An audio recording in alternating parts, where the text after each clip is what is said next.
నిజామాబాద్లో ఏసీబీకి చిక్కిన municipal engineer Venkateswarlu ఆత్మహత్య చేసుకున్నాడు. ఇవాళ 20,000 లంచం తీసుకుంటూ ఏసీబీ అధికారులకు పట్టుబడ్డారు వెంకటేశ్వర్లు. డ్రైనేజ్ వర్కులకు సంబంధించిన పెండింగ్ బిల్లులు చెల్లించడానికి కాంట్రాక్టర్ నుండి 25,000 లంచం డిమాండ్ చేశాడు. బాధితుడు రాములు ఏసీబీని ఆశ్రయించడంతో వలపనిన అధికారులు వెంకటేశ్వర్లను అతడి ఇంటిలోనే రెడ్ హ్యాండెడ్ గా పట్టుకున్నారు. దీన్ని అవమానంగా భావించిన ఆయన అపార్ట్మెంట్ 5వ అంతస్తు నుంచి దూకి ఆత్మహత్యకు పాల్పడ్డారు.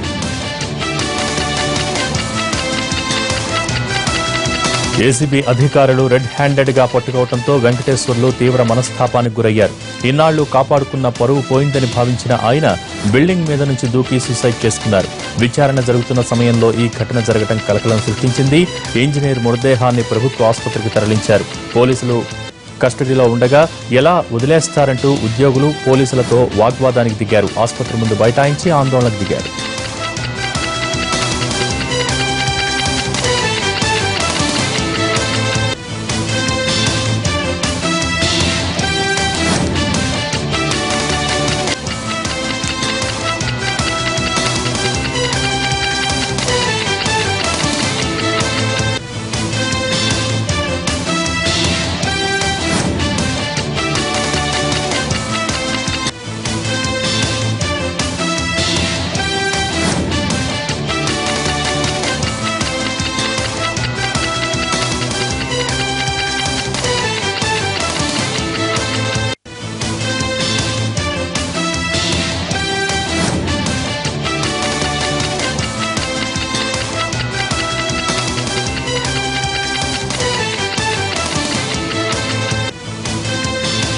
నిజామాబాద్లో ఏసీబీకి చిక్కిన మున్సిపల్ ఇంజనీర్ వెంకటేశ్వర్లు ఆత్మహత్య చేసుకున్నాడు.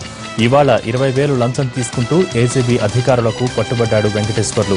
డ్రైనేజ్ వర్కులకు సంబంధించిన పెండింగ్ బిల్లులు చెల్లించడానికి కాంట్రాక్టర్ నుండి 25,000 లంచం డిమాండ్ చేశాడు. బాధితుడు రాములు ఏసీబీని ఆశ్రయించడంతో వలపన్నిన అధికారులు వెంకటేశ్వర్లను అతడి ఇంట్లోనే రెడ్ హ్యాండెడ్ గా పట్టుకున్నారు. దీన్ని అవమానంగా భావించిన ఆయన అపార్ట్మెంట్ 5వ అంతస్తు నుంచి దూకి ఆత్మహత్యకు పాల్పడ్డారు.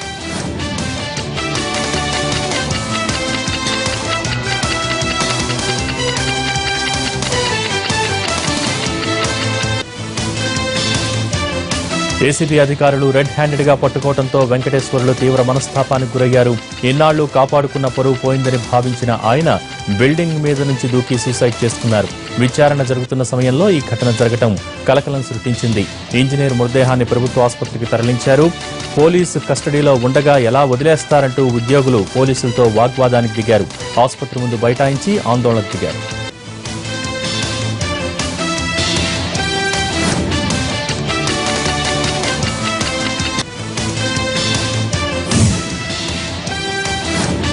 విజయనగరం జిల్లా గంట్యాడ సమీపంలోని తాటిపూడి జలాశయం గేట్ 1 విరిగిపోవడంతో ముగ్గురు గల్లంతయ్యారు. ఈ ఉదయం గేట్ విరగటంతో వరద ఉధృతిలో మహిళ కొట్టుకుపోయింది. గల్లంతైన 25 ఏళ్ల తాడెమ్మను కాపాడేందుకు యత్నించిన మరో 2 గల్లంతయ్యారు. దీంతో లోతట్టు సహాయక చర్యల్ని ముమ్మరం చేశారు అధికారులు. గల్లంతైన వారి కోసం గాలిస్తున్నారు. మరోవైపు లోతట్టు ప్రాంతాల ప్రజల్ని అప్రమత్తం చేశారు. గేట్ పైకి లేచిపోవడంతో ఇప్పటి వరకు 5 అడుగుల మేర జలాశయం నుంచి నీరు దిగువకు పోయింది.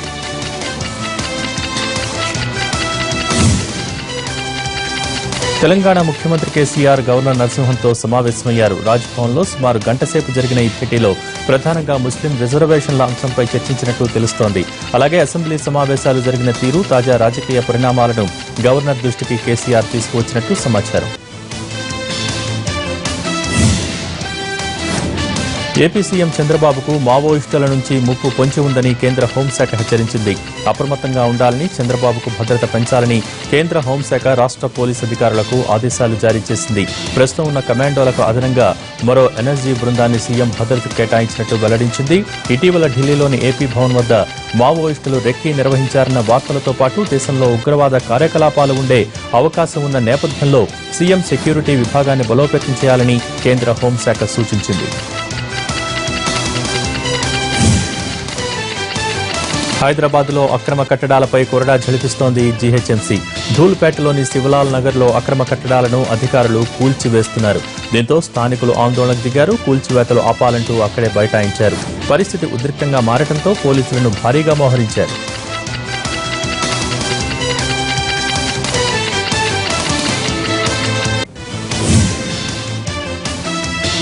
విశాఖ ఉత్సవ్ డేట్స్ మరోసారి మారాయి. ఇప్పటికే పలుమార్లు వాయిదా పడుతూ వస్తున్న ఈ ఉత్సవాలను ఫిబ్రవరి 3, 4, 5 తేదీల్లో నిర్వహిస్తున్నట్టు తెలిపారు మంత్రి గంట. ఈ నెల 27, 28న జరిగే పార్ట్నర్షిప్ సమ్మిట్తో పాటు విశాఖ ఉత్సవ్ నిర్వహణపై అధికారులతో రివ్యూ చేశారు మంత్రి గంట. ఈసారి సమ్మిట్లో 50 దేశాల ప్రతినిధులు పాల్గొంటారని, 8 లక్షల కోట్ల రూపాయల ఎంఓఏలు కుదురుతాయని అన్నారు. ముఖ్యంగా ఏరోస్పేస్, టెక్స్టైల్స్, ఎలక్ట్రానిక్స్, బయోటెక్ రంగాలకు సమ్మిట్లో దృష్టి సారించనున్నట్టు మంత్రి తెలిపారు. దీంట్లో మొత్తం 50 దేశాల నుంచి ఇప్పటికే కన్ఫర్మ్ అయింది, డెలిగేట్స్ పార్టిసిపేట్ చేస్తూ ఉన్నారు. మొత్తం 2000 మంది డెలిగేట్స్ కన్ఫర్మ్ అయింది ఇప్పటికి.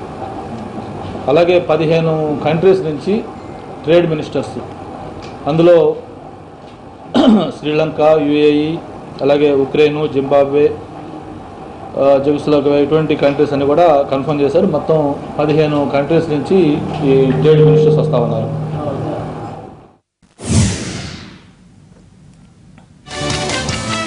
విజయవాడలో ఓ తాగుబోతు హల్చల్ చేశాడు. ఫూటుగా తాగి కారును అడ్డదిడ్డంగా నడిపి జనాల్ని భయపెట్టాడు.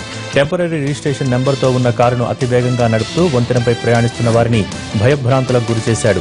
ఎదురుగా వస్తున్న ఓ ద్విచక్ర వాహనాన్ని కారుతో ఢీకొట్టాడు. ఈ ప్రమాదంలో బైక్పై ఉన్న తండ్రి కూతుళ్లకు గాయాలయ్యాయి. విషయం తెలుసుకున్న పోలీసులు కారు డ్రైవర్ను అరెస్ట్ చేశారు.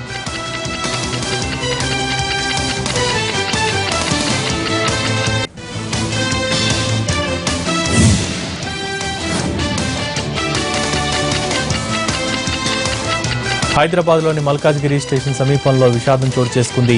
ఓ తల్లి తన 2 పిల్లలతో కలిసి ఆత్మహత్య చేసుకుంది. 3 మృతదేహాలు ట్రైన్ పట్టాలపై చెల్లాచెదురుగా పడి ఉన్నాయి. విషయం తెలుసుకున్న పోలీసులు ఘటనా స్థలాన్ని పరిశీలించారు. వారి ఆత్మహత్య కారణాలేంటి అన్న కోణంలో దర్యాప్తు సాగిస్తున్నారు.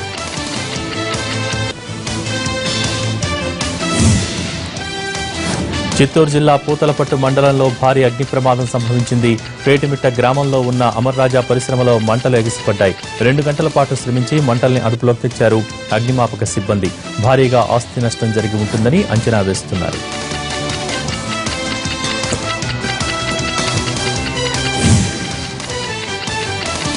వెంకటాద్రి ఎక్స్ప్రెస్ లోని ప్రయాణికులను హడలెత్తించారు దోపిడీ దొంగలు. ప్రయాణికులంతా నిద్రలో ఉన్న సమయంలో మహిళల మెడల్లోంచి బంగారు గొలుసులు తెంపుకెళ్లారు. S1, S7, S9 బోగీల్లో దొంగతనానికి పాల్పడ్డారు. గుర్తి వద్ద ఈ ఘటన చోటు చేసుకున్నట్టు ప్రయాణికులు చెబుతున్నారు. బాధితులంతా తిరుపతిలో ఫిర్యాదు చేశారు.